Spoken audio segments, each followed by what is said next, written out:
Bonjour Julie, bonjour Samuel, bonjour Pablo, bonjour tous les petits amis des lectures de Palou.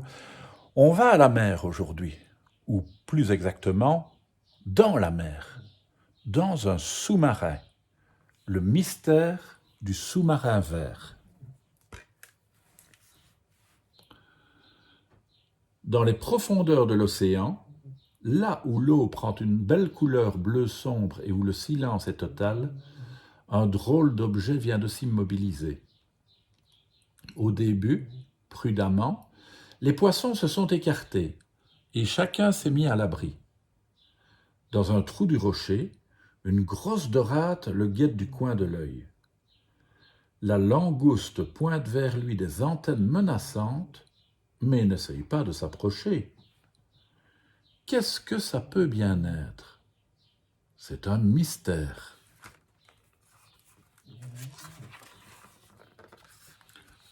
Rien ne bouge. La longue forme grise reste immobile. « Je crois que c'est un requin », chuchote la minuscule sardine. « Non, un requin aurait une large gueule ouverte, sur des dents redoutables. »« Alors un bateau, dit le dauphin. Regardez cette cheminée sur son dos. Les bateaux ont des cheminées. »« Non, un avion plutôt. Vous voyez ces ailettes au bout de sa queue ?» propose l'hippocampe.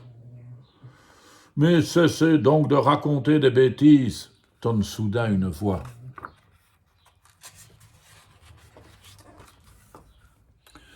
Tout le monde se retourne.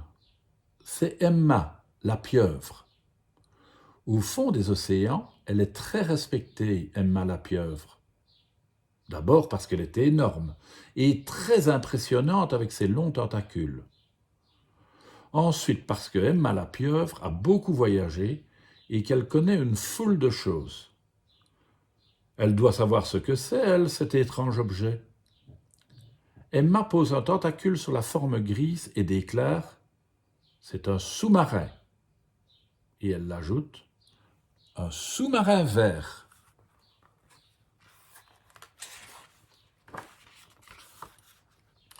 Un sous-marin, un sous-marin.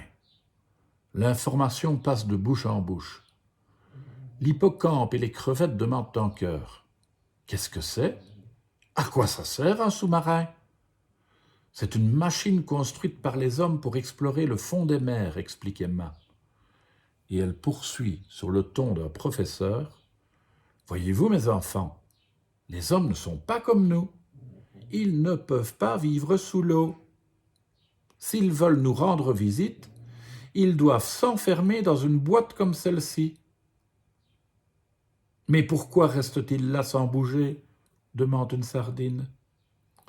Emma a un sourire en coin et elle répond « Il est en panne, tout simplement. »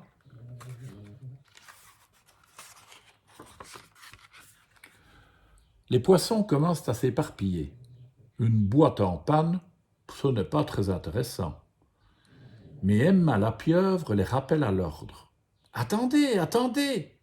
Ce sous-marin ne peut pas rester là. »« Bon, pourquoi ?» demande l'hippocampe. « Il ne me gêne pas, moi. »« Non, nous non plus, piaillent les crevettes. »« Bande d'ignorants, tonne Emma la pieuvre.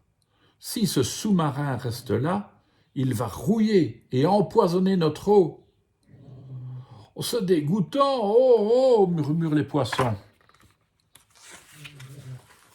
« Il faut s'en débarrasser, décide Emma. »« Oui, mais comment?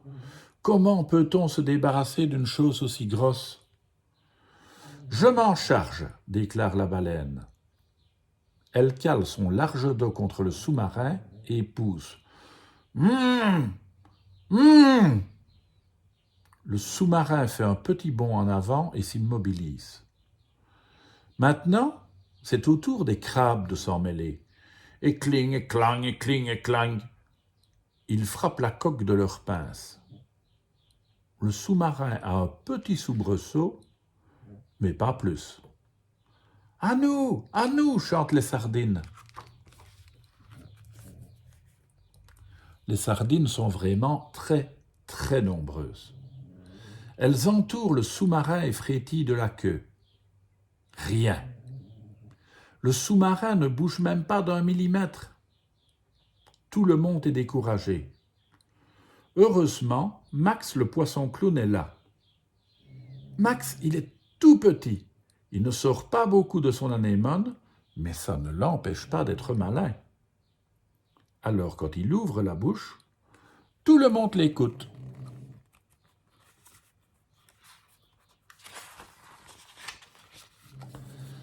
C'est simple, dit Max.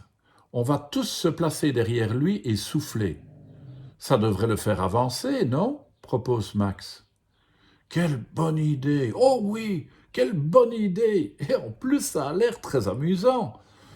Tout le monde se met en place. Bouh! Fait le dauphin.